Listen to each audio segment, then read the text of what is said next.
Hello and welcome to Rising. I'm Briahna Joy Gray, and I am thrilled to bring you another edition of the show today with Jessica Burbank. Hey, Jessica. Hello. I wish we were there in person. Unfortunately, I'm not in D.C. Bri, what is going on there? It's probably for the best. It would be too much leftist energy for the studio. Well, first up on the docket, the Biden White House is doubling down on their demands for Congress to approve more aid for Ukraine. White House Press Secretary Jean-Pierre gave this message from the podium yesterday. There is very strong international coalition behind Ukraine. And if Putin thinks he can outlast us, he's wrong. He's wrong.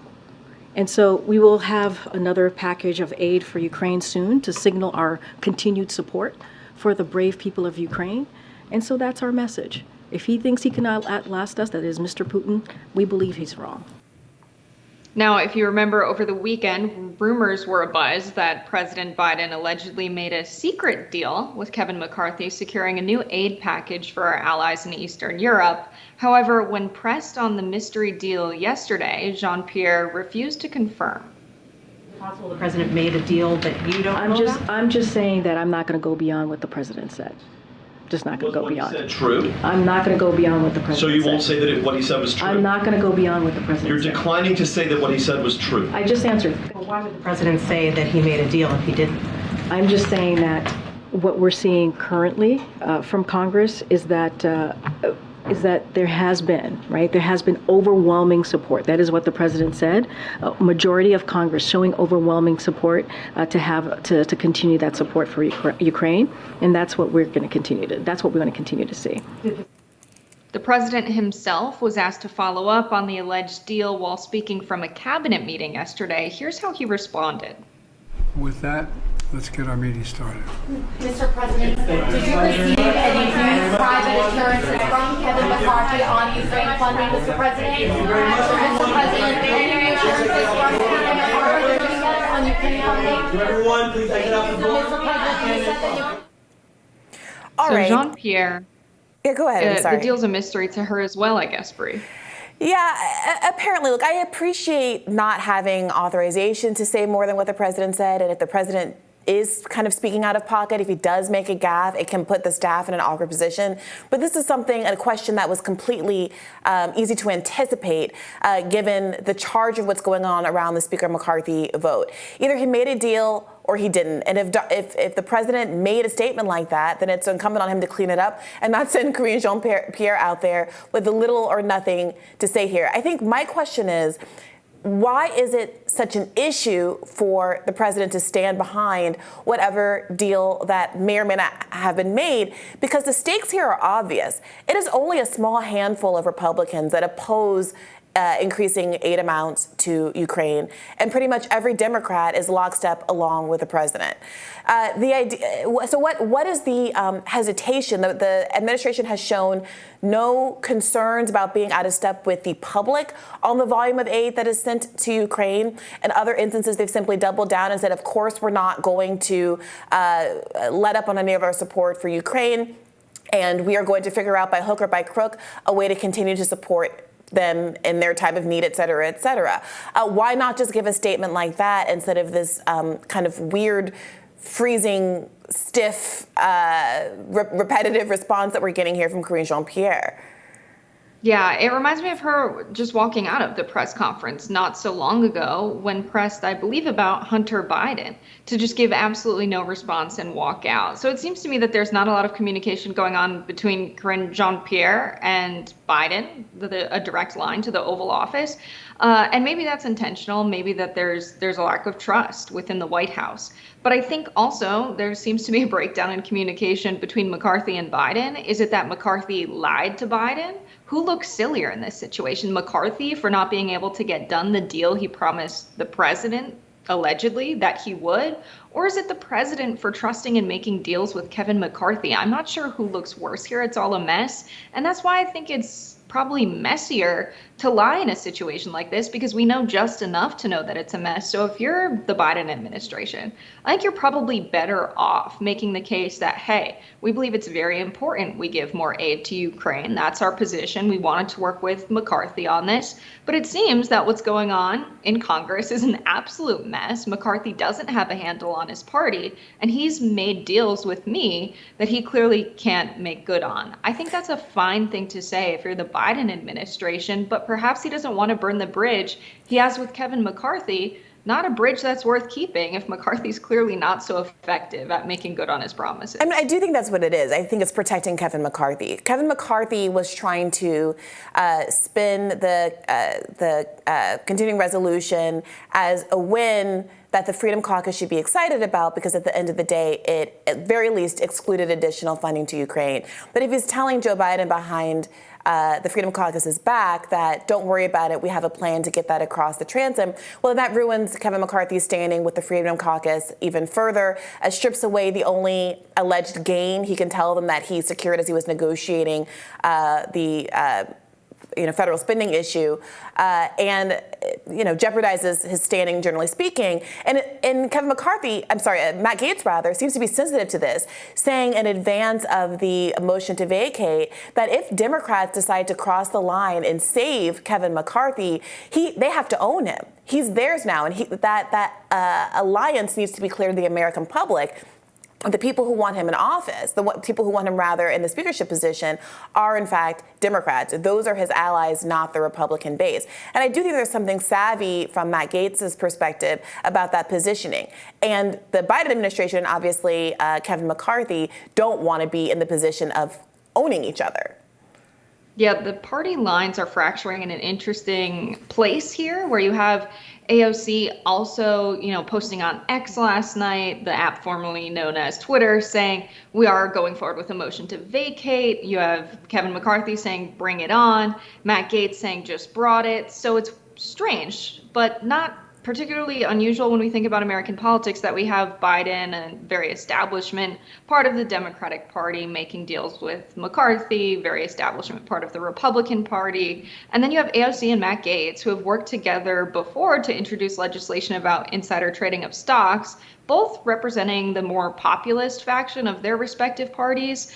Seeing them work together against an aligned establishment is very interesting in this case. I think it's going to put a lot of the more establishment Republicans, commonly referred to as rhinos, in a tough place where they have to say, are we going to support Kevin McCarthy, who has been labeled as someone who works closely with Joe Biden, who we've labeled as a far left candidate? If we align ourselves with Kevin McCarthy, we're in a tough place as well. This puts the more establishment, more classic conservative wing of the Republican Party in a position where I think they are going to have to produce an alternative for Speaker of the House when they move forward with this motion to vacate and try and fill that seat. Hopefully it's not going to take another 15 votes. Seems to be a waste of time when there's a lot of important things to do in Congress, given the looming government shutdown potentially in another 45 days.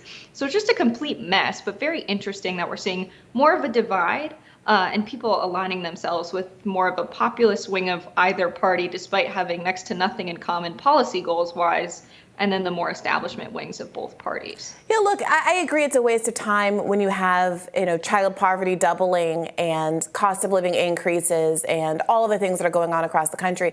I will say, though, that as a strategic choice by the Freedom Caucus, I've made my position on this show and elsewhere very clear that as a leftist, I am enviable of their willingness to go up against the party establishment and get some real concessions.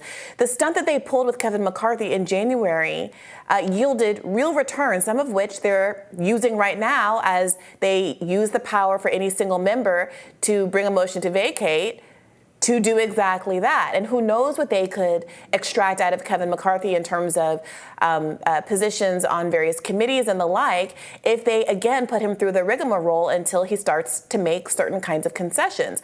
And I do think specifically framing this as an issue where it will take an alliance with the Democrats, the reviled Democrats, to keep you in office is exactly the thing you want to do to really show who's an insider, who's an outsider, who's establishment, who is not. And many of us who advocated a small majority of progressives who were in the position to do this back in the beginning of 2021 to force a vote in the same way made this exact same case, saying if you want Republicans to cross the line and save Nancy Pelosi, let the public know that that's what the alliance really is, that Nancy Pelosi would rather fall into the arms and safety and be protected by Republican members of the establishment than have the support of the very popular, frankly, and well-considered youthful left flank of her own party. So I'm very interested to see how that starts to play out.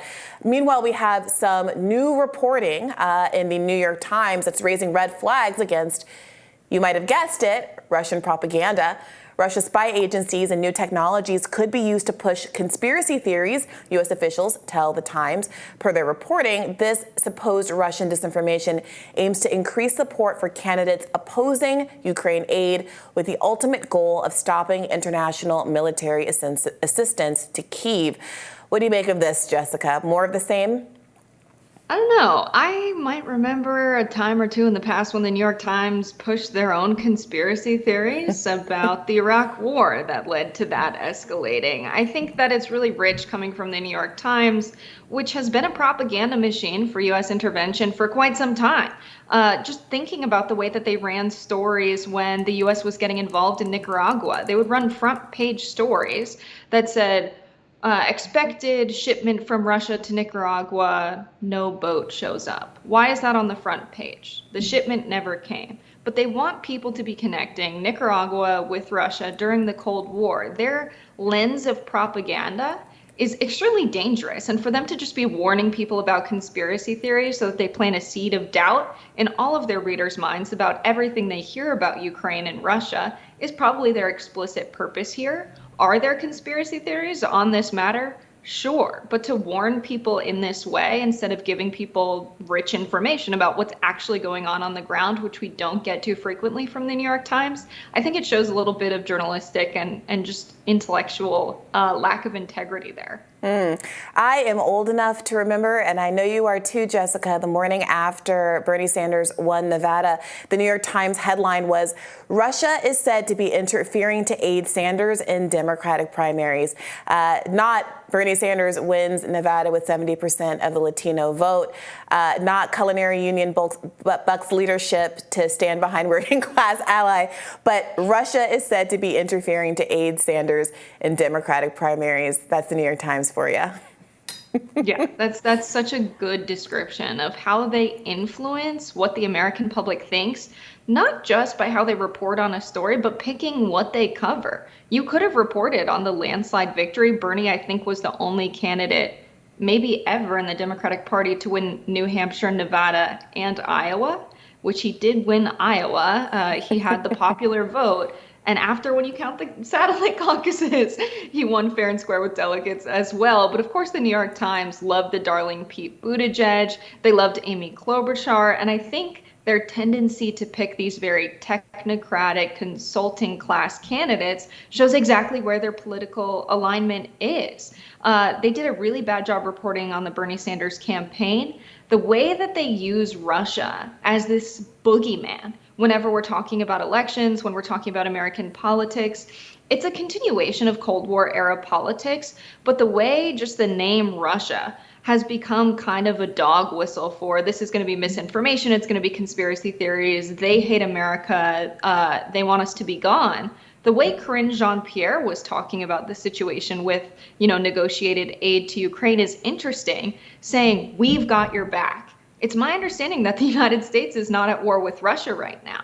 It's my understanding that it's the Ukrainians fighting the invasion of Russia into Ukraine. We are giving them support. So the way they're using this language as if we're directly militarily involved, I think is lockstep with what the New York Times is reporting, and that's how things have gone for quite some time as well. Yeah, I think you're right.